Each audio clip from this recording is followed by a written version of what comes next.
Hey everyone, my name is Sean Arnold and welcome to the final episode for this week of Battlin Boxers. I decided to call this a week off now because I've just done so many videos and it's going to take about a week to upload them all. So, well, this is the final episode for this week of Battlin Boxers. My aim for this episode was to have done a lot of deck testing with this deck and then to have kind of shared my optimum or my final Battlin Boxer build. However, I still feel like I need to test it a lot more. There's still a lot I'm experimenting with. So I'll show you the fruits of the my labor so far, but this is by no means my final build, but I will share with you what I got at the end of this video. So, final game for this week. Before I move on to something new, I obviously played my Battlin Boxer deck, and I'm playing against Rysel666, who I won't reveal what he's playing just yet. We'll do that as we go along. And I'm playing Reinforcement on the Army. Reinforcement on the army on the first turn is best used to go and grab Battlin Boxer headgear so that you can start dumping Battlin Boxers into your graveyard. And the best target for me to go to the graveyard, which I personally think is good old Hulk here, Battlin Boxer Glass Jaw.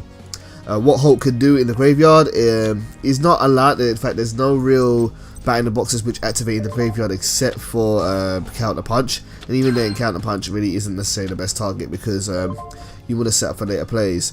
But Glassjaw at the very least can be revived later on with a different card, and he may be able to get some effects off from doing so, so I like to send him to the graveyard. Played Upstart Goblin, I managed to draw into Counter Punch, and now I've played Instant Fusion into Carbonara Warrior, and Carbonara Warrior is now going to allow me to XE summon into a rank 4 Synchro.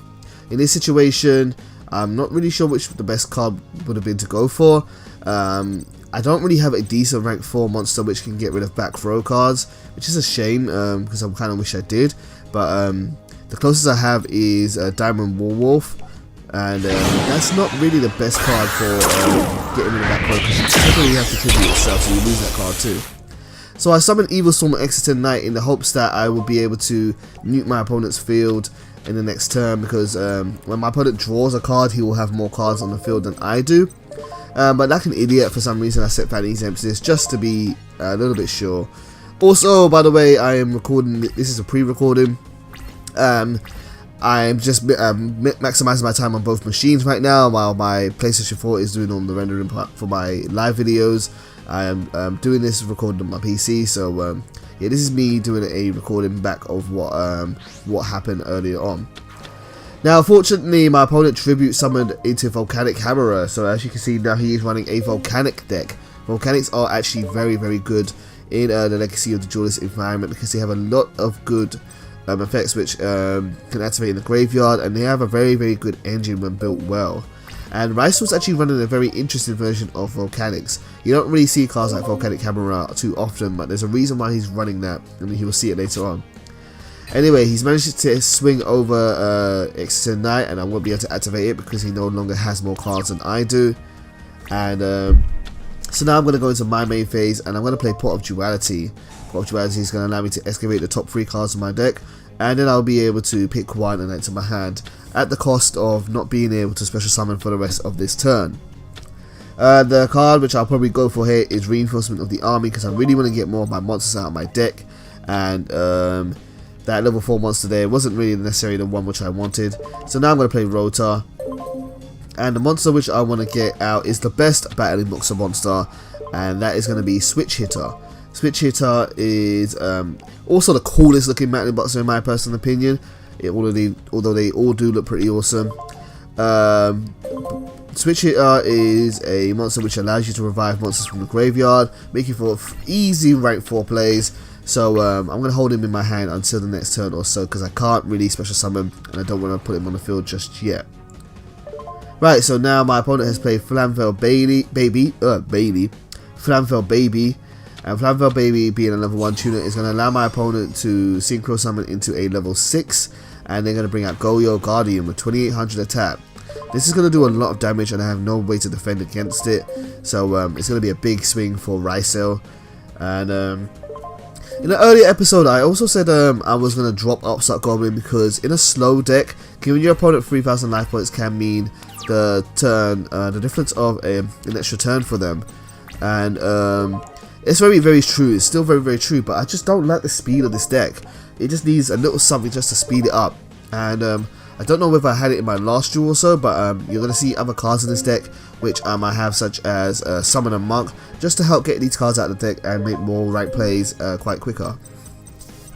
Anyway, as I said earlier, Switch Hitter was able to revive the Hulk from the graveyard, and now I'm going to rank summon into the main Battlin Boxer key card, and that is Battlin Boxer Lead Yoke, or Lead Yoke. I have no idea what the heck Lead Yoke is supposed to be. I understand all the others are boxers, but I can't make out Lead Yoke's picture. He looks like a guy with a tire on his head, and then a whole load of stuff behind him. I honestly don't understand what I'm looking at there. Anyway, Lead Yoke is going to attack Yugioh Guardian, and I'm going to banish Counter Punch from my hand, which will give Lead Yoke another 1000 attack, and that'll be enough to run over Yugioh Guardian. Lead Yoke is a nice monster because he can protect himself quite easily, so he should be able to stay on the field for a couple of turns, assuming that my opponent doesn't have a way to, say, like bounce him back from the field, or to banish him from the field, or maybe even steal him and snatch steal. But speaking of which, my opponent summons a very, very annoying card, and that is Metalon the Time Lord. Metalon the Time Lord is a level 10 monster, and if you have no other monsters on your field, you can normal summon it without tribute. The way Metalon works is, if it attacks, it takes no battle damage from any battles when it attacks or is attacked, and at the end of the battle phase, it returns all as many monsters as possible on the field except itself back to the hand. It's a nice little tech for bouncing back XE monsters, especially in this format where extra dex monsters are used really, really often, and that way he's going to be able to get rid of Lead Yoke without having to worry about it protecting itself. Unfortunately for me, that's going to be a problem to deal with, and now my field is completely wide open, so I'm going to play Pot of Duality again, and I'm going to set Battlin Bottomless Trap in a minute. Let's see what I can get with Pot of Duality. There's Snatch Steal, another Switch Hitter, and Rageki. The best card to go for now is going to be Switch Hitter, because that will let me summon more monsters. Although I won't be able to do that this turn because of Pot of Duality. It's a shame that I have to rely on Pot of Duality, because there aren't really many cards to speed up this deck, and so I'm still using it, but the only thing with Pot of Duality is that you can't special summon, and this deck lacks the special summon. But yeah, it's just the weaknesses of the archetype. In my opponent's standby phase, they now have to shuffle Metalon back into their deck, so that is the downside of Metalon, but it is still annoying to deal with. It's a card which really is annoying to just have to deal with. And my opponent now summons Volcanic Slicer, a level 4 volcanic monster which can inflict 500 damage to their opponent at the cost of not attacking per turn. So they can do burn damage, and it's a nice option as opposed to attacking directly in case your opponent has some back row which can get rid of it. Fortunately, Bottomless Trapper managed to get rid of that card, and now my opponent sets a third card down on the field, and let's see what can happen. Now this is a risky situation to go for Switch Hitter, but I have to make a play. I have to try and make something happen, so I'm going to activate the effect of Battlin Boxer Switch Hitter. I notice my opponent doesn't actually respond to it at all, so thankfully they don't have something like Solemn Warning, and now they now can special summon the Incredible Hulk. Now at this point normally I will go into a rank 4 summon just to be safe, but I'm trying to think, what do they have as face down on the field? I could go into Lead Yoke, and Lead Yoke will protect itself, but I'm worried that they have some kind of tech like, I don't know, Fiendish Chain or something which can stop Lead Yoke from being useful. So I'm actually going to just swing. I'm going to take a little bit of a risk here and attack with both monsters, and let's see what happens. It goes through. That's good. At the very least, it wouldn't have been too risky to attack with both of these monsters, because Glass Jaw, if it is destroyed by a card effect, I can actually take one Battlin Boxer from my graveyard and add it to my hand, so it's not too bad. But at the very least, I was able to do a nice bit of damage to Ricel, and now I can bring out Yoke, and Yoke will protect itself and hopefully stay on the field for a while.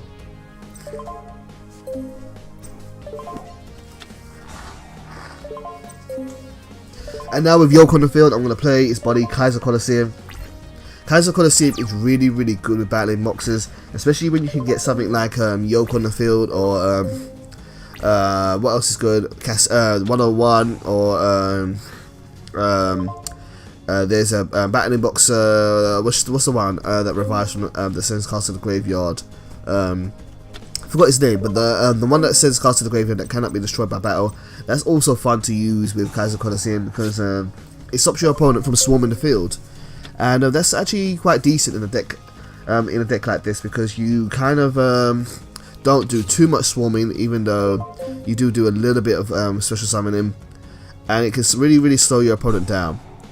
Ricel plays Valgeki, and therefore Yoke is going to be able to protect itself. Let me detach. I will detach Switch Hitter, and Yoke will stay on the field. And now all I've got to do is with that face down card. So it's I really do like Kaiser Coliseum, especially with Vanity's Emptiness. It really makes a nice little lockdown. Not really a lockdown, but it really kind of slows down the opponent's pace. I don't think that's too big of a deal for Volcanics because Volcanics don't really swarm, but against some other decks it can be really effective. Alright, attack into my opponent's face down Volcanic Shell that protected his life points for a turn, and now I'm going to end my turn. As you saw, I just drew into Jar of Greed. I'm actually trying to test out 3 copies of Upstart Goblin and 3 copies of Jar of Greed. I have no idea how well it will work. It might not be great, it might be terrible, but I really want to try and find ways to speed this deck up a bit. This is the first duel I'm actually using Jar of Greed with 3 Upstarts, and so I will keep on testing it with it, and if I find it works out really well, maybe I'll make an improved version of my deck list later on and show you whatever my final version of Battlin Boxers is going to be. But I hope it works out. I hope it's a good way of just filling my deck out and getting to the key cards quicker, because there's really not a lot of options in terms of speeding up this deck.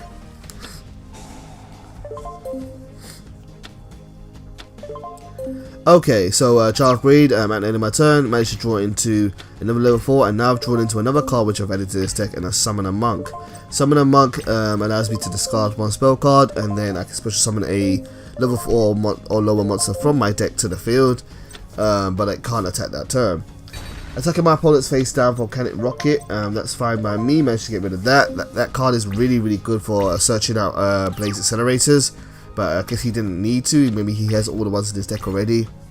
But now my opponent's going to activate Blaze Accelerator Reload, and Blaze Accelerator Reload allows you to discard 1 Volcanic monster to draw another card from your deck.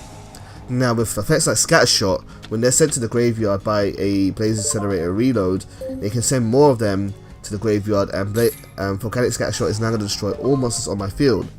Thankfully Yoke is going to be able to protect itself, so I'm not going to lose anything for this, but Yoke is now a little bit more vulnerable, and the next time it gets destroyed, it will be destroyed.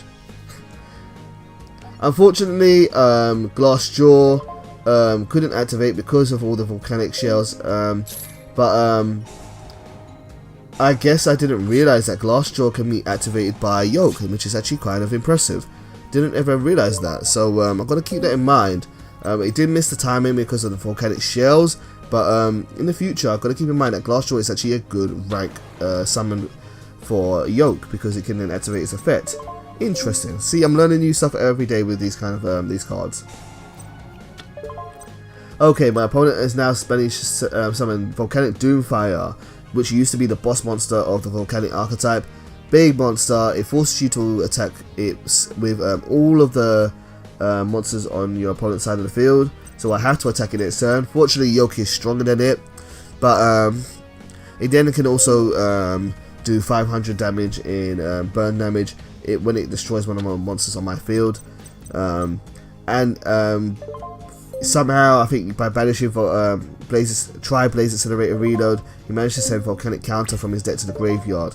Volcanic Counter is a frustrating card to deal with, because anytime I deal battle damage to my opponent, he can banish Volcanic Counter and it will do the battle damage to me instead. And that can be really hard to deal with, especially when I'm so low on life points as I am now. So I can special summon more cards, but I don't want to overplay too much, and I am worried about those Volcanic Counters. I don't want to end up killing myself, so I can swing over Volcanic Doomfire in order to do 800 damage to it, and I still won't kill myself, but I don't want to do too much. So let's try and attack with that. Let's see if my opponent will respond to it. I'm just going to check how many volcanic counters he has in his graveyard. He only has the 1, which is fine. So let's attack Doomfire. Counter's going to activate, and I'm going to take the battle damage for this instead of him. Now main phase 2, I'm going to special summon again. Let's bring out Headgear. Headgear was the card which I was talking about earlier that works well with Kaiser Coliseum because it can't be destroyed by battle when it's in face of attack position once per turn. Let's send another copy of Headgear to the graveyard because I don't want to draw into it another one. And now I can special summon Spara. Special summon Spara, which will allow me to now make a rank 4 summon. What should I go into? Should I go into a different monster? Should I go into another copy of Yoke? I think Yoke could be a safe bet. Or I could do something to kind of disrupt all those graveyard effects he has. If my opponent finds a way to get another counter in the graveyard, that's going to be really, really bad for me. So I'm thinking maybe using Dweller. There are a lot of cards which activate in the graveyard, but those cards have mostly been used already, like the Volcanic Shell and the Scattershot. And I don't think Volcanics really have many more cards that activate in the graveyard besides those. And he might use them again if he manages to recycle them with, say, like Royal Firestorm cards, but it's kind of unlikely. So I'm going to go with Berserk. Number 80, Berserk. Rhapsody of Berserk. Now, the way Rhapsody in Berserk works is he has 2 effects. Its first effect allows me to equip it to a monster and give it 1200 attack, but the second effect allows me to activate it and I can banish cards in my opponent's graveyard. So I'm going to get rid of a couple of cards in their graveyard, a couple of the threats that that Volcanics typically like to recycle, and let me get rid of Doomfire first, just because I'm worried that they might special summon it somehow, maybe like with Call of the Haunted or something like that, and I don't want to have to deal with that big monster because that could easily swing over one of my monsters and then do a lot of damage. And now I'm going to banish something else. Let me say get rid of a Volcanic Shell, because Volcanic Shell can do burn damage to me, and that would be really, really bad if my opponent finds a way to do some burn damage to me. Now with Rhapsody, pretty much used up all its materials. Now I can attach it to Yoke and give Yoke another 1200 attack. With Yoke's effect, Yoke is already at 3800, and with Rhapsody, he is now at 5000. He's still easy to destroy, but with Kaiser Coliseum on the field, this should be a little bit difficult for Raizo to deal with. Unfortunately, Raizo has Burial from a different dimension. This is bad. He's going to be able to bring back Volcanic Counter, and Volcanic Counter is going to be able to protect his life points. This really, really sucks. Means I'm not going to be able to attack my opponent unless I can find a way to get rid of Volcanic Counter, and I don't really have a lot of options for dealing with counter. My opponent summoned Volcanic Slicer, and this allows him to do 500 burn damage. To me, that's really going to hurt. And now my opponent plays Transmodify, and this is why I kind of like this variant of Volcanics. It's not, let's say, the best version of Volcanics, but by using Transmodify, he can get into bigger monsters quite quickly and search through his deck. Fortunately, I've had his Emptiness on the field, and I managed to stop Transmodify. And unfortunately, at this point, Raizo is going to surrender, and he really, really shouldn't. He still had me on the ropes with Volcanic Counter, but I guess he didn't realize that it protects his life points.